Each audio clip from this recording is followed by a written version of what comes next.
You are watching the New American Media.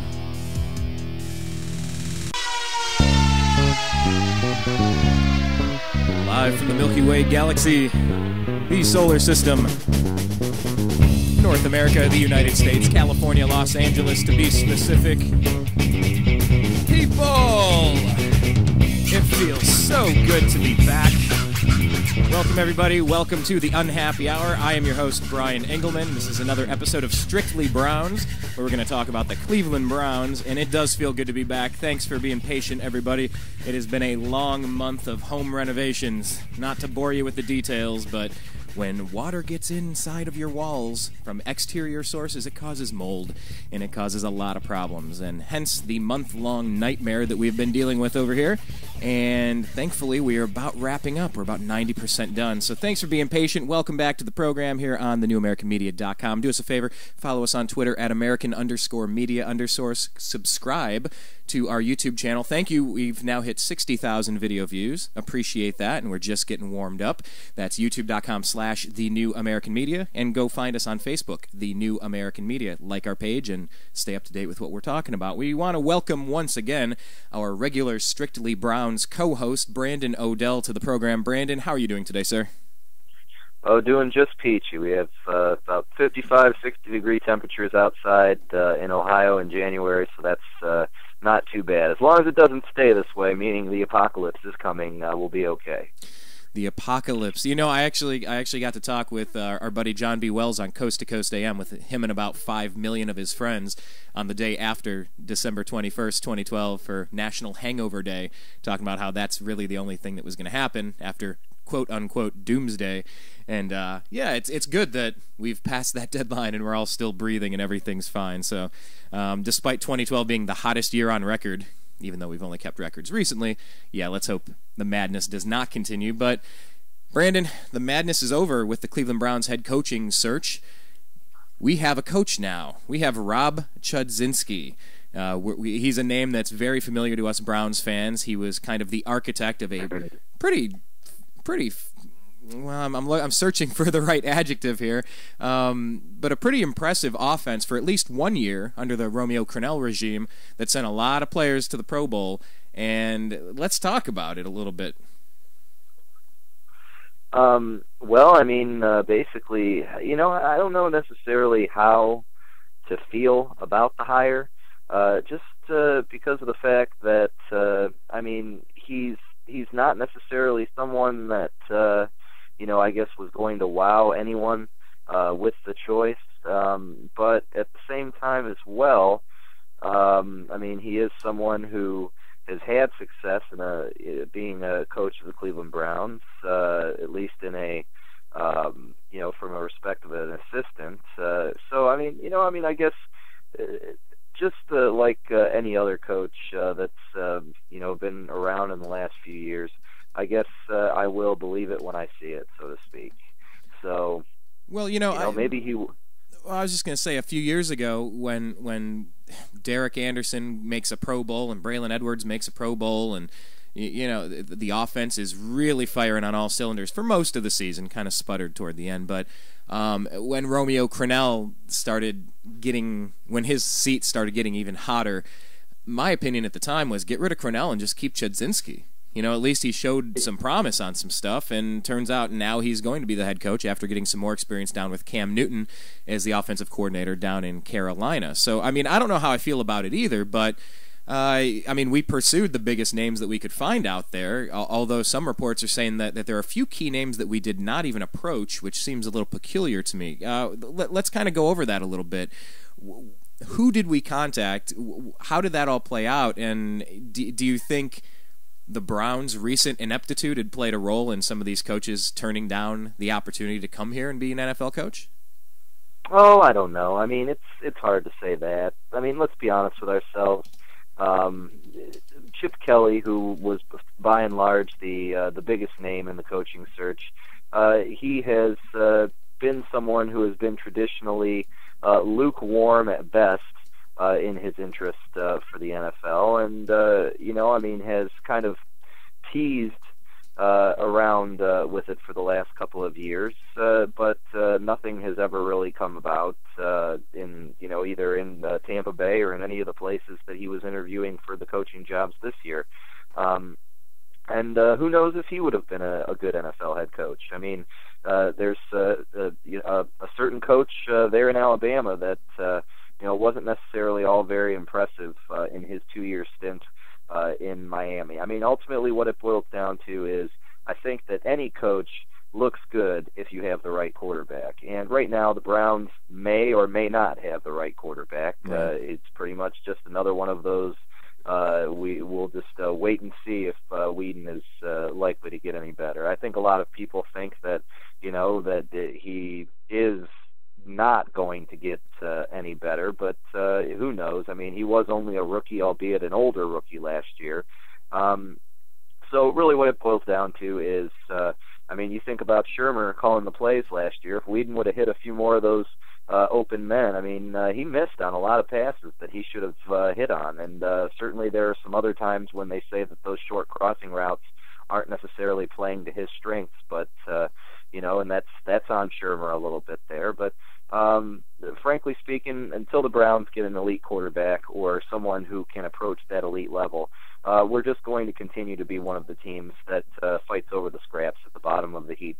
So, as far as Chudzinski, maybe he can get something better out of Brandon Whedon, but Brandon Whedon also needs to get something better out of himself as well. Well, this is from Mary Kay Cabot at the Plain Dealer. New coach Rob Chudzinski declined to comment on whether or not Brandon Whedon will be his starting quarterback. The Browns will likely bring in at least one other quarterback to compete for the job, whether through the draft, trade, or free agency. A source said they also have Colt McCoy and Thad Lewis under contract through 2013. The quote is, "I don't want to get into specific players right now. Any of the players on the roster," said Chudzinski. "I've seen a little bit. Until I get a full look at the 16-game schedule and have the opportunity to see that with our staff, I'm not going to comment and be premature." And I guess my thought is, whether I would choose to pick Brandon Whedon with the number 22 pick overall, 21 or 22 again. 22, I believe. Whether I would do that again, you can't look in the rearview mirror. It's time to look through the windshield, and he's on the roster. And yes, he's old. I get it, but I think every player deserves a second year. I think coaches deserve 2 years to kind of get their bearings because it's a lot to take in. It's a big adjustment. There's a lot of stuff going on, and I would be. I don't know. I wouldn't go out and sign him as a free agent, but since he's here, might as well see what the kid can do, and if he can get better from year 1 to year 2. That's just kind of my thought on it. I don't know if there's anyone you're looking at in the draft. Is there any free agent, maybe an Alex Smith or some of the other names out there? Play GM for a day, Brandon. What would you do at quarterback? I don't know. I mean, I really don't think that there's anyone that is blowing me away as far as players coming in from the draft. So I don't necessarily know that that's going to be the answer. I mean, you say, okay, you try to bring in a veteran to compete with him or something like that. But I mean, let's face it, who are you going to bring in? So who knows? I mean, it's I think ultimately perhaps I think the best bet is that Chudzinski is able to finally maybe truly cater to Whedon's skills, and then on the other hand, Whedon is able to make sure that he is taking care of business on his end a little bit better. If that occurs, then Chudzinski is going to look like a genius. He looked like a genius getting the most out of Derek Anderson in 2007, and then everything came back to earth in 2008, and he was gone like the rest of the guys.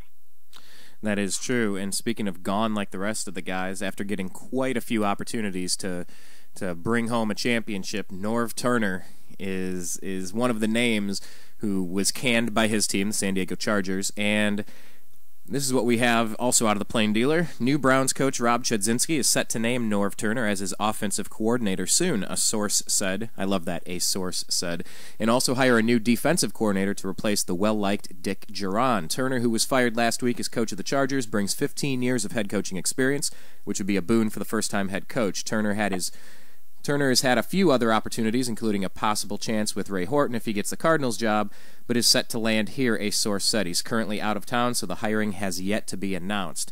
Let's talk about that for a second. Bringing in Norv Turner as offensive coordinator. Pat Shurmur got his chance a couple of years ago, and he wanted to call the plays, and that didn't work so well. So they brought in Brad Childress, and that didn't really work as well either. So what do you make of this talk to bring in Norv Turner? He's certainly been able to have good offenses throughout his career. Certainly perhaps he will be able to bring to help Chudzinski get the best out of some of these offensive players. It'll be interesting. I mean, I certainly do think that a young head coach, as Chudzinski is, needs an older, more experienced offensive coordinator. What I'm really concerned about myself is the talk about switching back to a 4-3 defense. I think the offense, they're going to find someone like a Norv Turner that's going to do a good job. I think the 4-3 defense, switching back to the 3-4, again, I think would be a mistake. I think that Heckert has really done a good job of building a deep defensive line, and we have no linebackers, let's face it. Outside of DeQuell Jackson, and I think that you'd be looking at another 3-year process for us to even get to this point in terms of having good linebackers and stuff like that are ready to play. I think we could stick with this 4-3 that we have, pick up a linebacker or two in the draft or in free agency. You're getting Chris Gokong back. I think you're looking at a defense that's going to be ready to go and ready to perform.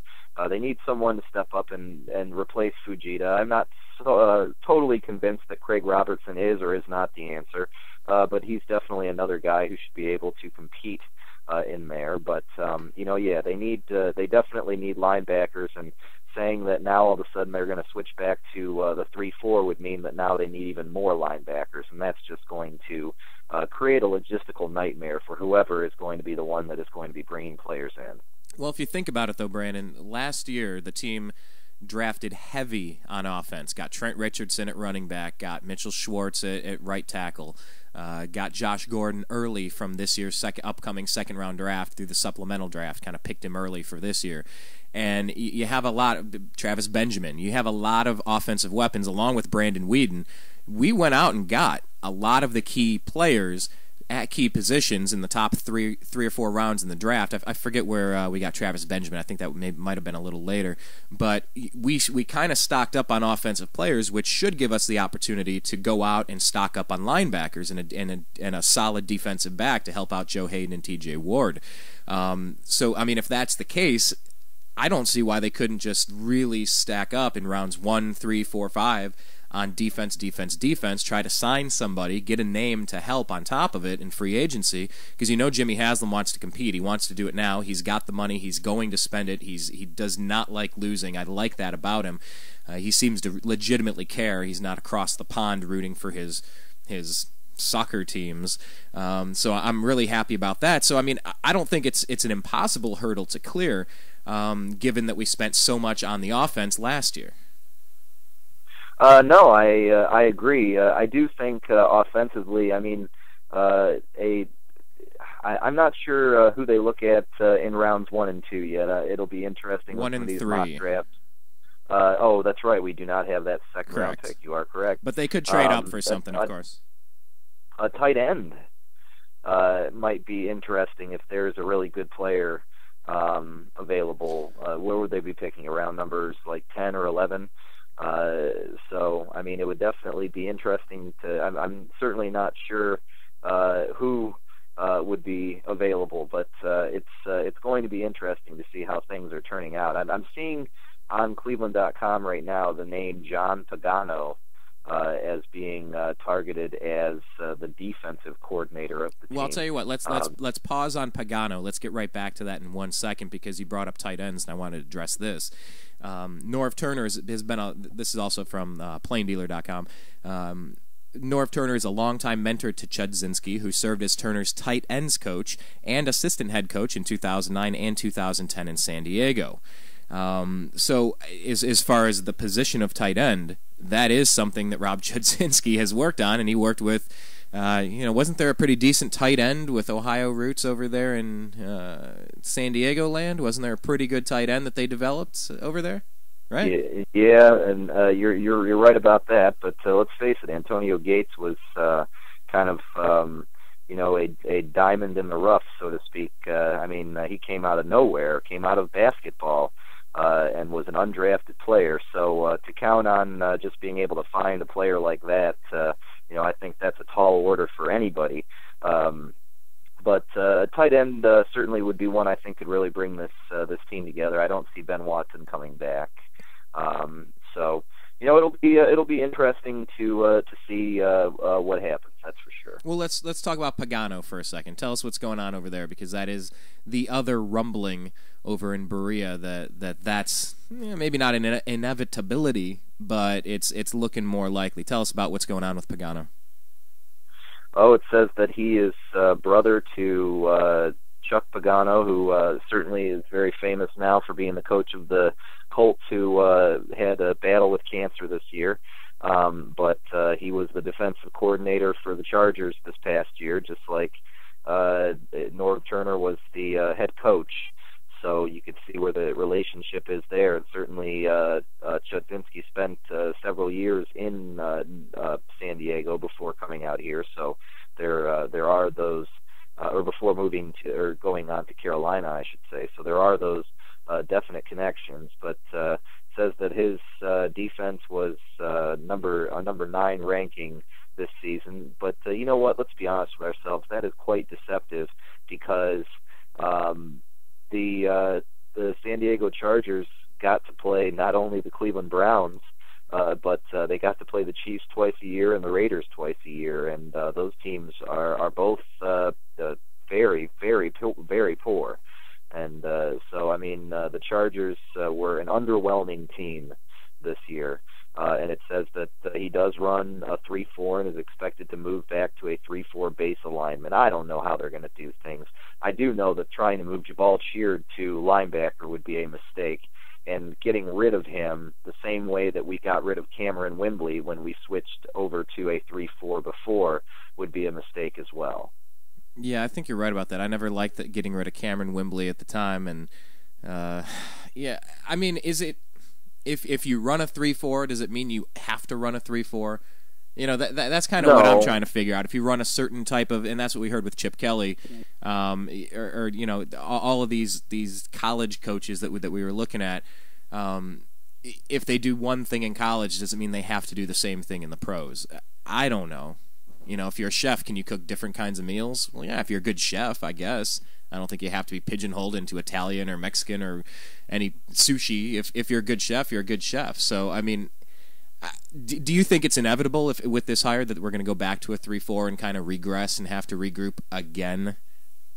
I don't know. I guess you just hope that some of these defensive linemen are able to adapt to the roles that they're being given, because I think the defensive line and offensive lines are the strength of our team right now. And to say that now some of these players like your Phil Taylors and like your John Hughes and stuff like that now their job is to just basically be to basically be a space to just take up space rather than actually rushing the quarterback. I think that's a mistake. Those players were not designed for that, and you've drafted too many of them to switch all that around at this point. But I guess we'll just see what happens. It's still a long way off, so we'll see what happens, and we'll see how things get changed, and just go from there. Well, let's talk about this then as we kind of start wrapping this up. Phil Dawson and Joe Thomas. Take a look at that. Pro Bowl nods. I'm really happy for our kicker. I'm really happy because Phil Dawson has just been a very solid, if not sometimes amazing or great kicker for this franchise. He's 37 years old. He's heading into free agency, and the Browns have the second most projected salary cap space in the NFL at $48.9 million, and they got to make a decision about the 37-year-old kicker. And it's nice to see Joe Thomas. For how many years were we complaining that our quarterbacks were just getting blindsided, and we finally had this left tackle stud for how many years now, except the rest of the team hasn't been giving him much to work with. But talk about those two players and what they've meant to the team in Joe Thomas and with our kicker Phil Dawson. Well, Phil Dawson is a player that has always been solid, like you said, always been someone that we could count on. For many years, especially in some of these darkest years, has been considered the MVP of the team. There could certainly be just as strong of an argument for that this season as well. It would be a shame to see Phil Dawson go, but it seems that that is something that has been kind of on the horizon for the last few years now. And they can't franchise him again, or else his salary would go dramatically up. And just like a $14 million kicker is not something that's going to be happening. So they would have to get something worked out between he and his agent. And I guess if he really wants to stay here, then he'll try to get something done. And otherwise, it's going to be on to the next guy. So, there's the kickers in the NFL seem to, I don't like to say that they're a dime a dozen, but it just seems like there are a lot of good kickers out there for a year or two before they fade, whereas Phil Dawson has been consistent. So I guess, do you find another guy that you get a year or two out of, or do you try to sign Dawson to another deal? Because he certainly has more years left in him. I mean, let's face it, kickers can play into their 40s, no problem. So. Absolutely. As long as they don't get smashed. Or who is that, Martin Gramatica, that jumped up and blew out his knee?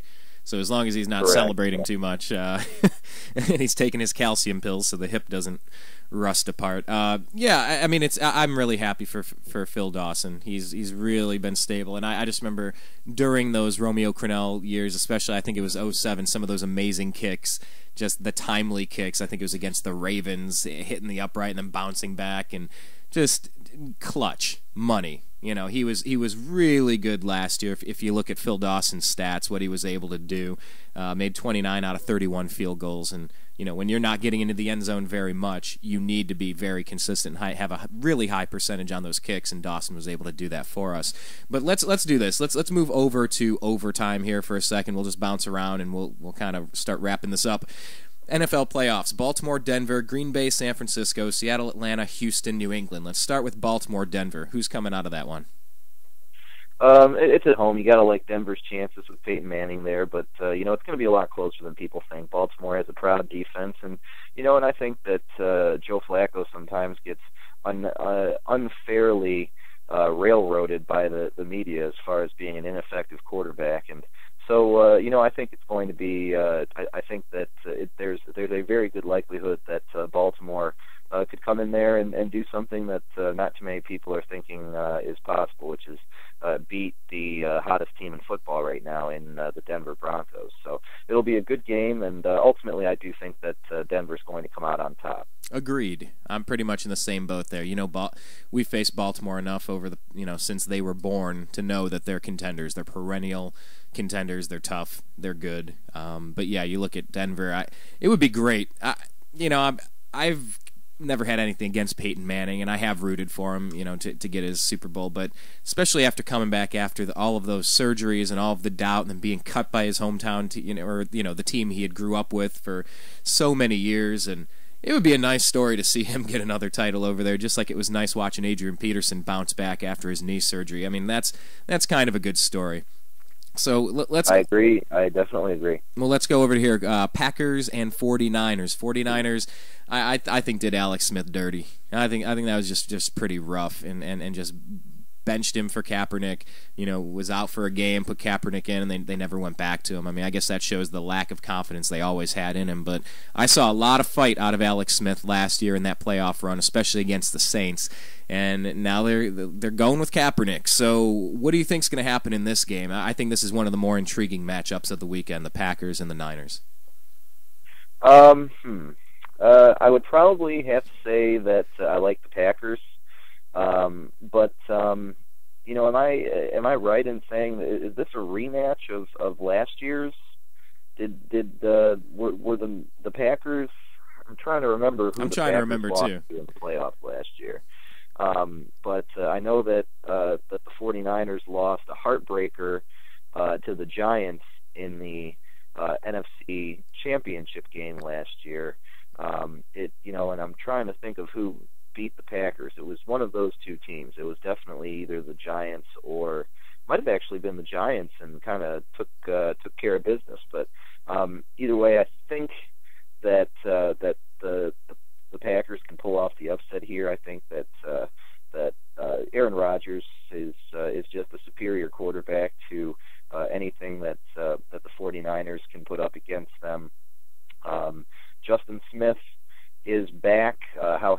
be is kind of a little bit of an unknown.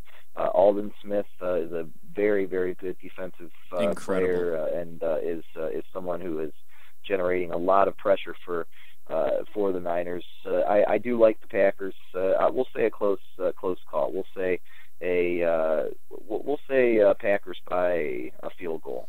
Yeah, I could go both ways in agreement with you on the first two, Denver and Green Bay, and I think they could be close. Field goal, 4 points, maybe 6 points. Because I could easily predict an upset from the 49ers or from the Ravens. Easily. This one's going to be in San Francisco. The first game of the day is going to be in Denver, which is obviously an advantage with the altitude and the difference from what most players are used to. But yeah, if I were a betting man, and sometimes I am, in tiny little doses, moderation of course, I would go with Green Bay. I'd go with the Packers. They got the experience. Aaron Rodgers is fantastic, and that team just knows how to pull it together when it's necessary. It's in San Francisco, so yeah, I'm looking forward to the games. I'm really looking forward to it. Usually this time of year I'm really burned out and just depressed that the Browns have done so bad, but this year I'm just kind of amped to watch the sport progress. Let's go to tomorrow's game. Seattle Seahawks, really kind of, I don't know, surprising, coming out of nowhere, except they're not out of nowhere. Pete Carroll had them competitive last year. They're competitive again this year. They went out and got Russell Wilson. And the kid's performing and going up against an Atlanta team and Matt Ryan, who's got something to prove. And Atlanta's at home. What do we see going on in this game? The Seahawks versus the Falcons, the bird battle. I guess the fact of the matter is that you have a team in the Seattle Seahawks that a lot like the Denver Broncos has been the hottest team in football as far as in the NFC right now. You like their chances versus any team. They have a really stout defense. They have good young skill position players, plus a veteran running back in Marshawn Lynch, who's really running as well as he ever has in his career. Absolutely. And so it would be it would not be a total surprise, especially knowing that the Falcons have had a recent history of really being underwhelming in the playoffs. To see the Seahawks come in and knock them off, but you'd like to think the Falcons are the favorites here, and they are playing at home. But let's call for upsets in both of the. Let's call for the away teams to win both games in the NFC, and say the Seahawks win by a touchdown here. I'm picking the Seahawks as well. Until the Falcons can prove that they can step it up, and they have a good passing game, they have a good quarterback. The team is solid. When you get a bye, you're doing something right, and they've been consistent for the past couple of years, but they're not getting it done when it counts. And until they kind of prove you otherwise, it's a bit of that Cleveland syndrome where all the national people will pick against Cleveland until they can prove that Cleveland can compete on the national stage. I'm going with the Seahawks too. I don't know if they know if they can get much further than that, but I'm going to go with them this week. I wonder if we're going to have any parity in this, Brandon. We got one game left. Houston, New England. Houston has, their running back, Arian Foster, kind of. I don't know if you caught where he was responding to some of the critics and some of the people that are pretty much guaranteeing that New England's just going to steamroll them and move along and not put up much of an effort. And so Arian Foster replies, I thought it was pretty funny. I liked it. Some people say, don't give him locker room material. But I say, you know what? Stand up for yourself. Stand up for yourself and say, yeah, you're right. You're going to walk all over. It's just going to be a walk in the park, or as Yogi Berra says, a walk in the cake. A cakewalk. And let's be honest with ourselves. It's the NFL playoffs. If you need the other team to get you pumped up about the game, then you're not an NFL football player. And so, yeah, I like the fact that Arian Foster is willing to speak up. I do think that New England is just going to be the better football team. I don't know if it's going to be a total domination, but I don't think that. If you go about the fact that both defenses are probably roughly the same, maybe the Houston Texans defense might be slightly better. You have a truly great defensive player in J.J. Watt, but if you talk apples to apples on offense, the New England Patriots offense is far superior with the quarterbacking of Tom Brady never being better, and it's Bill Belichick versus a coach in Gary Kubiak, who is still a relative newbie to the playoffs. Last year was his first playoff visit, and this is the second. So you got to like the Patriots at home here. So we're going to see a rematch of Tom Brady versus Peyton Manning in the AFC Championship game, and you're going to see a couple of teams that were relative underdogs, I believe, in the NFC Championship game in Green Bay and Seattle. Okay, let's bounce out of this because I'm in agreement there too. I think they're going to win. I'm going to be rooting for the Texans. So that's where my heart's going to be. I'm rooting for the Texans. J.J. Watt is a beast. I played defensive end in high school, and I love watching Justin Smith and Aldon Smith. I love watching J.J. Watt. I love those dominating Reggie White kind of players that just dominate a game on the defensive side because it completely changes everything about what the linebackers are doing, about what the quarterback is doing, the timing, the rhythm, what the defensive backs are able to do, the game calling. It all can start with just a badass rush from the defensive end side. So, I like J.J. Watt. The guy is just a freaking monster, and he's really fun to watch. So, I'll be pulling for him, but I do think that the Patriots are going to prevail here.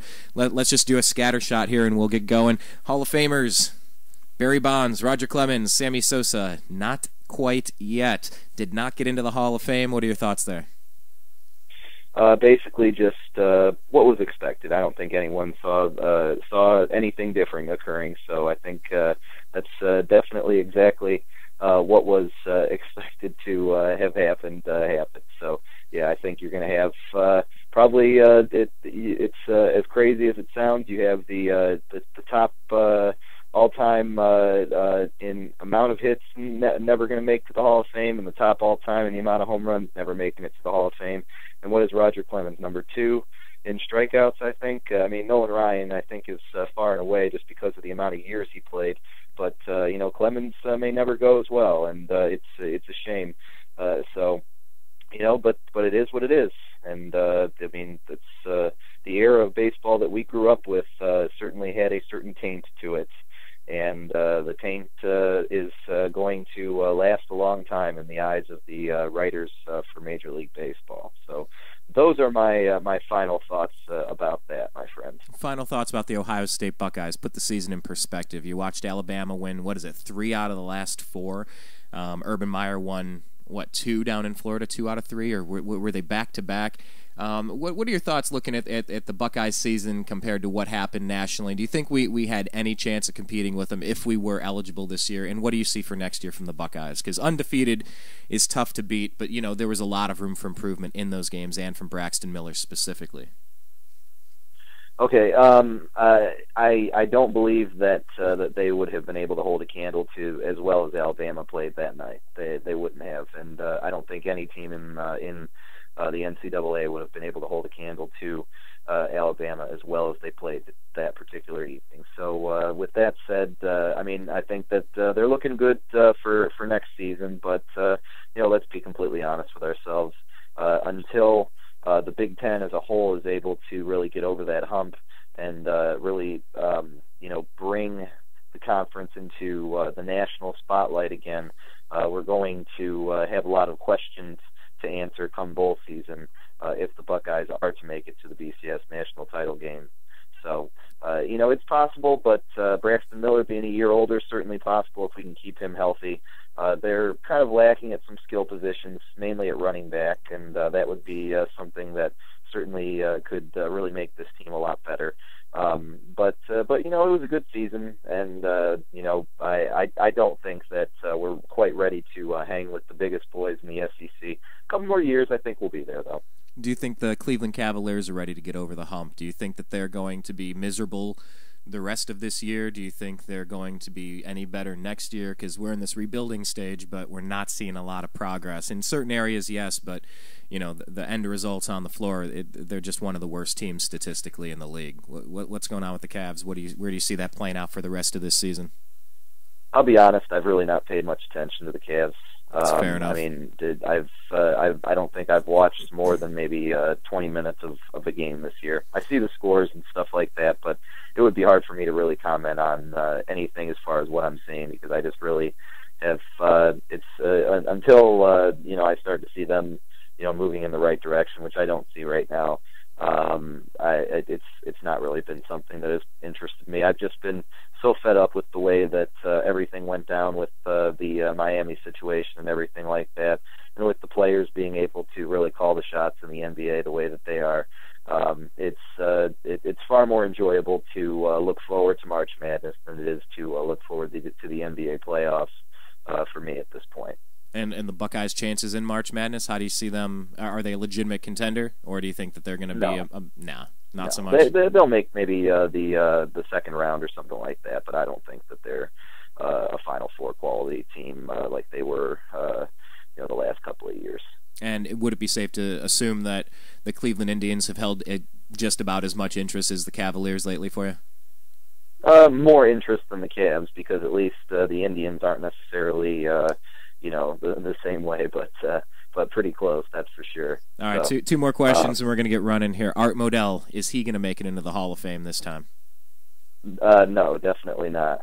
Definitely not. Even with his passing, that it might not definitely sway. Not. Definitely not. All right, well, I'll stay tuned there, and I guess that's where my rooting interest lies, I suppose. I don't know. It's. I'm trying to lose this hating thing, though, Brandon. I'm trying to get over the anger. I don't know if it. I don't hate him. I just don't think that he's ever going to make. I don't think he's really done quite enough to make the Pro Football Hall of Fame. So, I just. Well, that's a reasonable conclusion, though. That's all right. He was what he was, and we'll just see how that plays out. Maybe we'll talk about that in the next few weeks. Final question. This one's a little bit more nuanced, but it is the final question, as we've pretty much covered. Yeah, gotta be quick. Junior Seau, CTE. The results from his brain showed that he was suffering from this. How big of a problem is this in football, and what do you see him doing about it? A big problem. I read an article with Bernie Kosar. I would highly suggest people checking out what Bernie Kosar had to say about some of the treatments that he has been receiving, and it is a big problem. And the NFL is doing their part to try to help things with the players in modern day, and in the process has created a more watered down product that a lot of fans are disgusted by. So it is quite a double-edged sword, but it is a big problem, and I do like the fact that the NFL is trying to address it. Well, hey, you know what? Thank you for that. I just pulled it up. This one is Bernie Kosar happy to find treatment. He spent more than 10 years in persistent pain, the effects of more than 12 documented concussions he sustained in 13 years as an NFL quarterback. So the people that make fun of him say that he sounds drunk when he's on the air.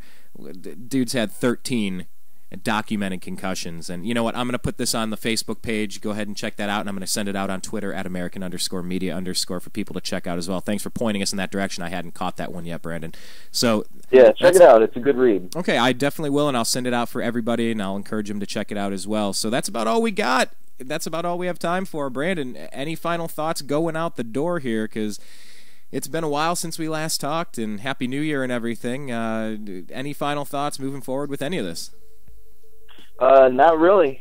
Just enjoying a little sunny weather that we have in Ohio here, and gonna give my daughter a bath and then get her ready to go see Grandma and Grandpa this afternoon, while me and my wife actually get a chance to have a rare young parent date night. Very nice. Well, have fun. Send my regards and send my love to your loved ones as well. And until next time, we usually end this saying "Go Browns." I mean, I guess we could, because this is still strictly Browns. But now we're kind of in the off season, which is the regular season for us, because we're rooting for the draft picks panning out. So, I mean, do we just end saying "Go Browns" again? We'll say "Go Browns," and I always try to pick a team that I root for a little bit in the playoffs. So go Packers. And I adopted the Packers when Art Modell stole our team, because the Packers are owned by the shareholders of the city of Green Bay. They're never going anywhere. Their interest lies in staying in Green Bay. Yeah, go Packers. Go Packers, go Browns. Brandon, thanks again. You have a great weekend, sir. This sounds great. You as well. Bye. All right, bye. Once again, Brandon Odell, our regular correspondent for Strictly Browns. Thank you very much. Seriously, it feels so good to be back. Oh, I don't know if you've ever gone through a home repaired nightmare disaster when you have invasive mold, just multiple rooms and just so much rebuilding and tearing out, and Feels like a weight off of the shoulders. We're about 85, 90% done, and it feels fantastic, let me tell you. Well, my name's Brian Engelman. This is thenewamericanmedia.com. We seek truth, we challenge dogma, and we have fun. Please check out our other Agree to Disagree programs where everything is on the table. Everything. Spirituality, religion, politics, finance, everything that you're not supposed to talk about inside of a bar, we talk about on Agree to Disagree. So check us out, American_media_ on Twitter, youtube.com/thenewamericanmedia. Like us on Facebook, thenewamericanmedia.com. We'll be back soon. We're going to play you out listening to Johnny Rabb, Sean Flynn on the song Metro. Thanks for listening, everybody.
You are listening to the New American Media.